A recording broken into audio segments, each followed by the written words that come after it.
Hello everyone, and welcome to the latest episode of Vijf Vragen, or 5 Questions as we would say in English.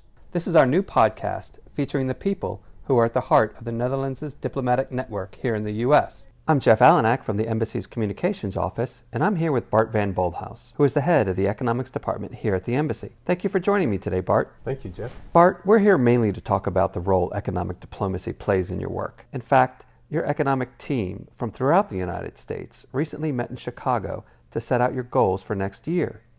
But before we talk about that, let me start at the beginning.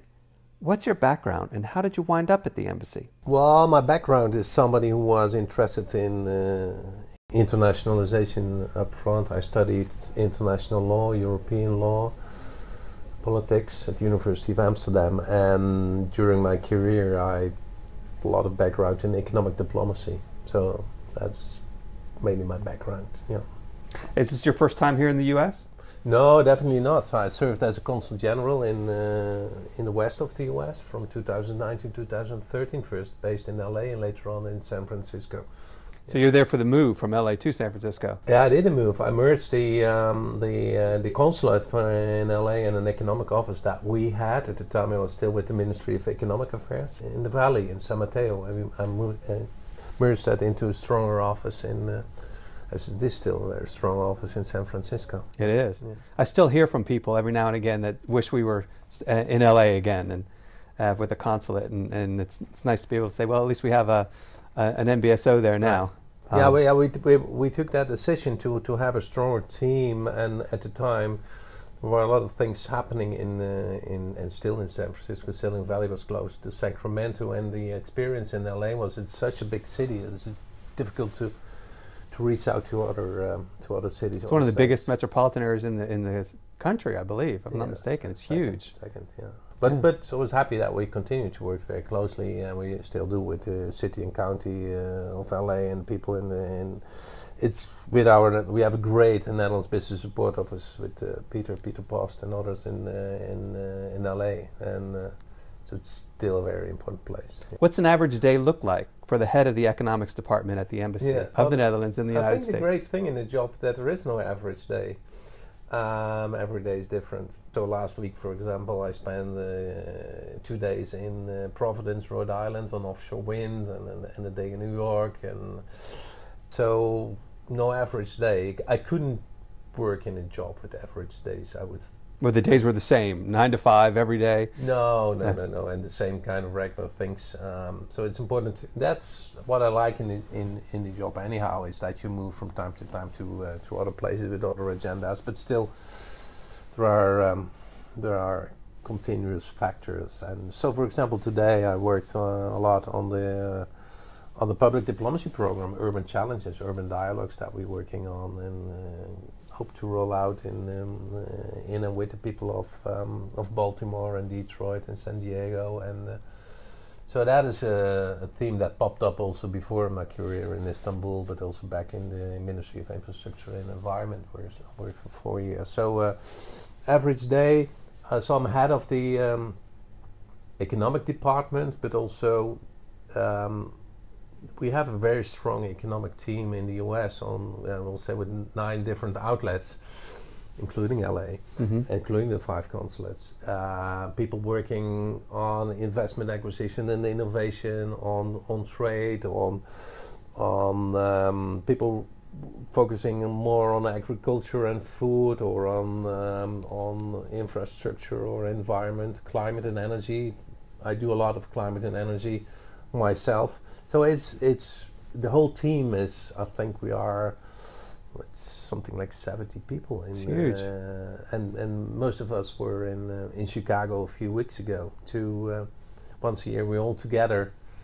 On an average day, if you say, I've a lot of contacts with the colleagues around the country in the Washington team. So there's a lot of speaking with one voice, aligning our common agendas. That's part of my job, next to a lot of communication with Dutch companies, but also with the Hill on different topics.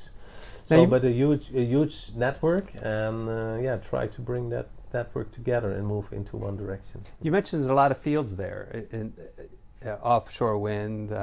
Is there a field that you find most interesting or most satisfying, or that you're most energized to work on, or is it all equally important? Well, it's not all equally important, and of course everybody has his own preferences. But I think there was also not without a reason that during the royal visit that we had not so long ago, we focused on the economic ties because we have strong economic partners, but also on the shared challenges. And so I have a lot of energy on the topics of climate and energy transition itself, but also climate adaptation, circular economy.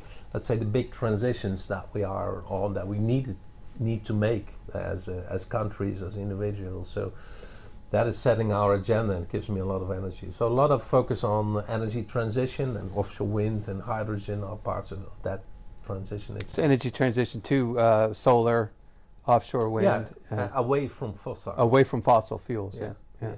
Is there any magic bullet there? It's a combination of a lot of things, but the magic bullet I would say is that we really need to speed up.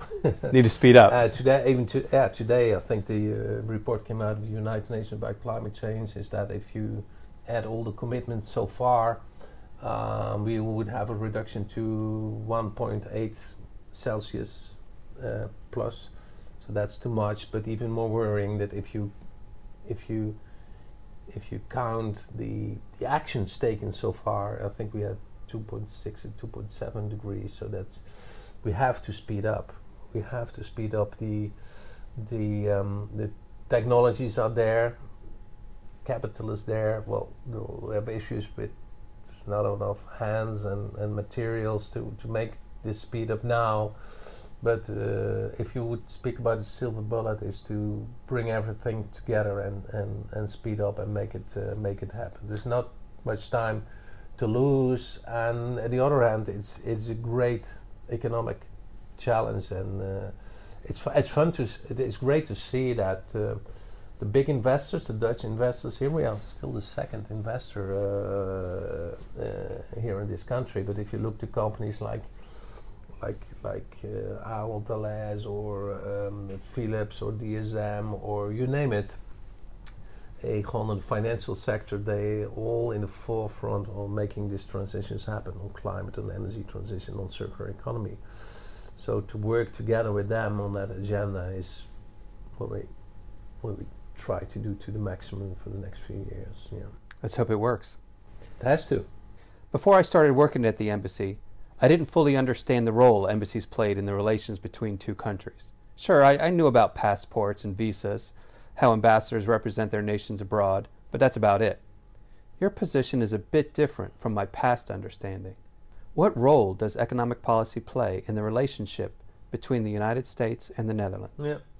Well, we tend to call it economic diplomacy. Economic diplomacy is government to government partly. But it's also business to government. It's also business to business, and for business to business, it's like, well, it's up to business to make the business context. But we can be very helpful, and we are very helpful in making the connections for them, helping to find the connections, helping to find directions, assist them in being prepared for the American market. I was even astonished to see how much appetite there is in a country like the Netherlands for doing business with the US. It's number one by far. You know, I think 10, 15 years ago everybody was looking to Asia, but now most Dutch companies, a lot of Dutch companies see the US as a very important market for growth next to the European market itself. So it's also our role, the network as a whole, to advise them. Is it doable? Where to start? So you might tell them, for example, where's the best place for you to start operations, depending on what the company is doing. Yeah. Is that right? Yeah.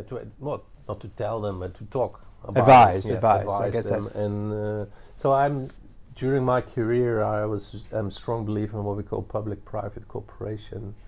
Of course, you have your own role as a government and as a private sector, but in working together, sitting together. Join forces sometimes if needed is very helpful. To give you the example about Rhode Island, where I was with a group of 15 Dutch companies working on the field of offshore and ground laying activities, marine offshore activities, and for them it's very helpful to work together in exploring markets, in making contacts, and for us it's also very helpful to work with them actively in knocking on doors for states and if needed here on the hill.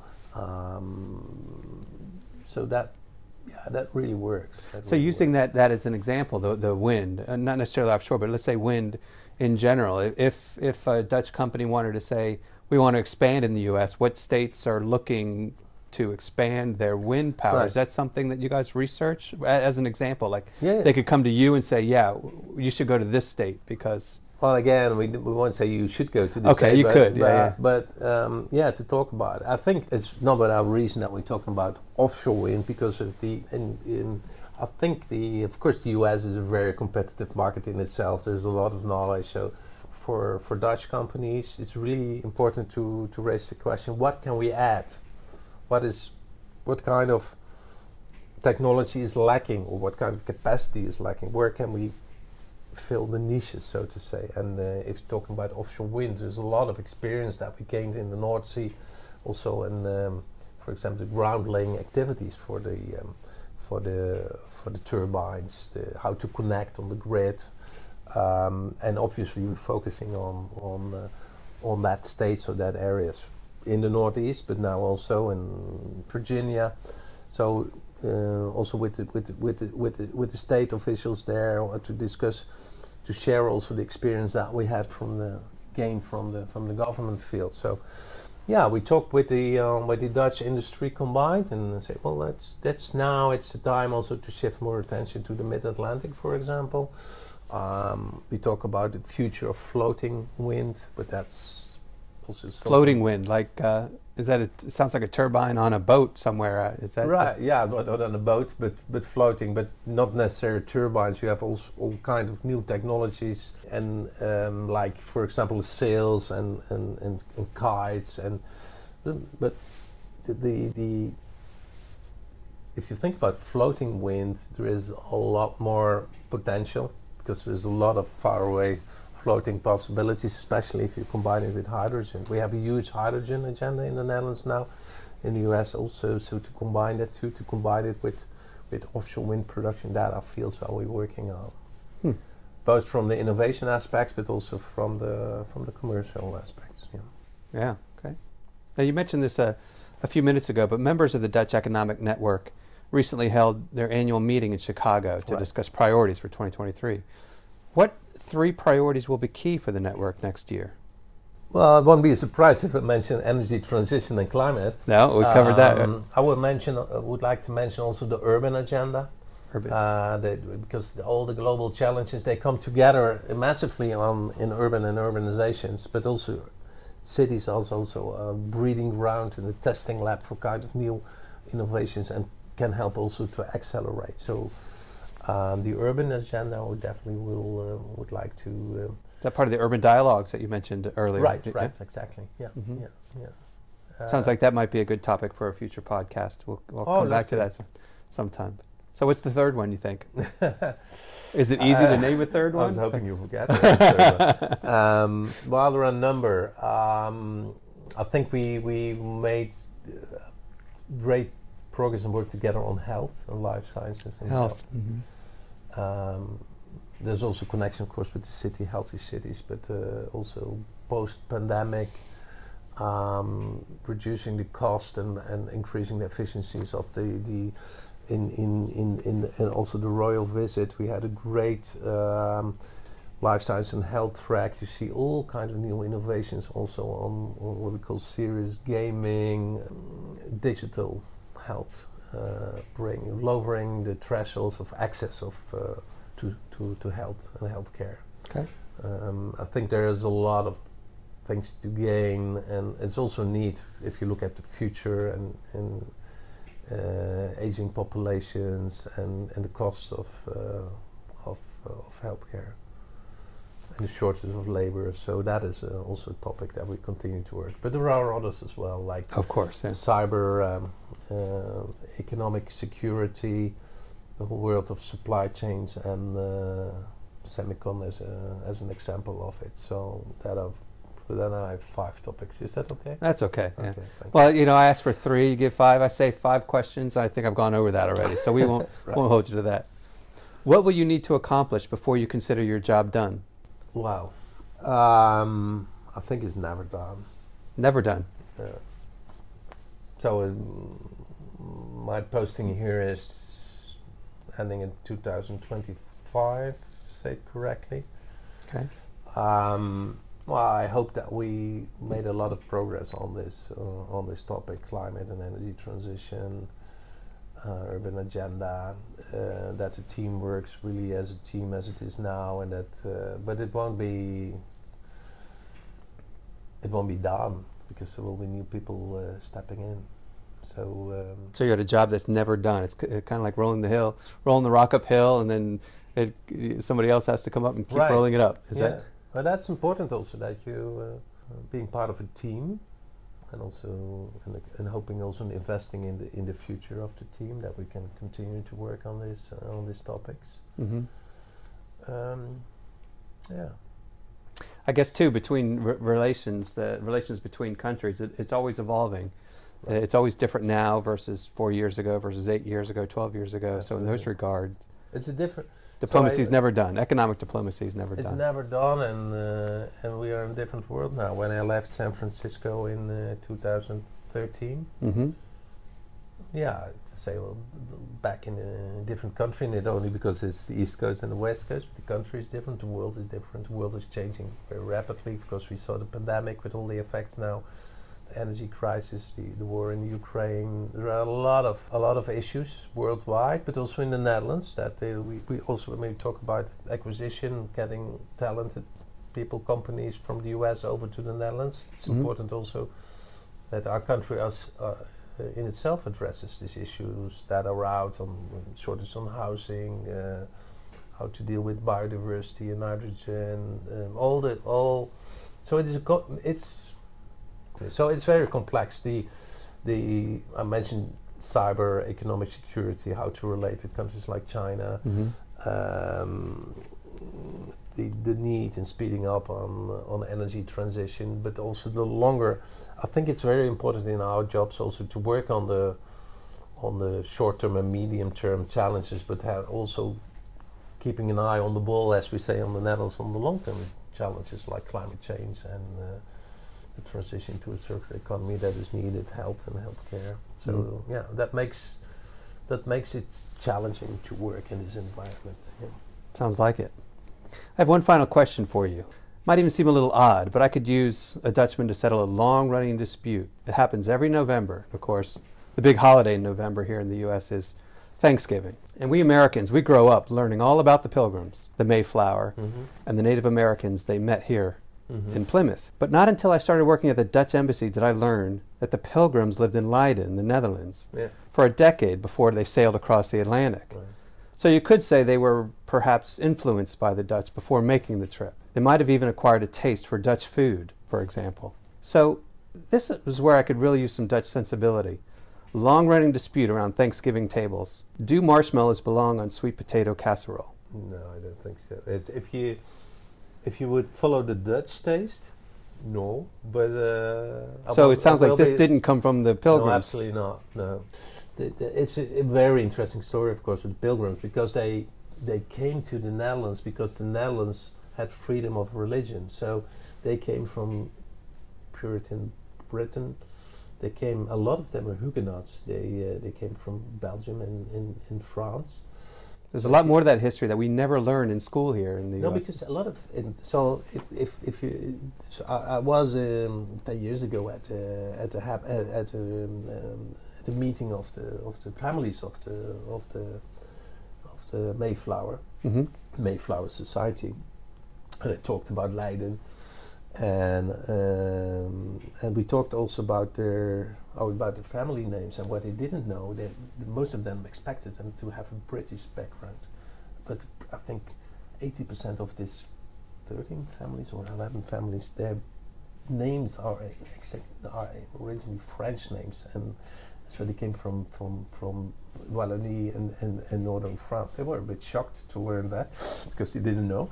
But I think a lot of Americans don't know as well, is that those people that came to the Netherlands for seeking freedom of religion, but they came in a very liberal Leiden as well. So they became afraid that their kids talking in.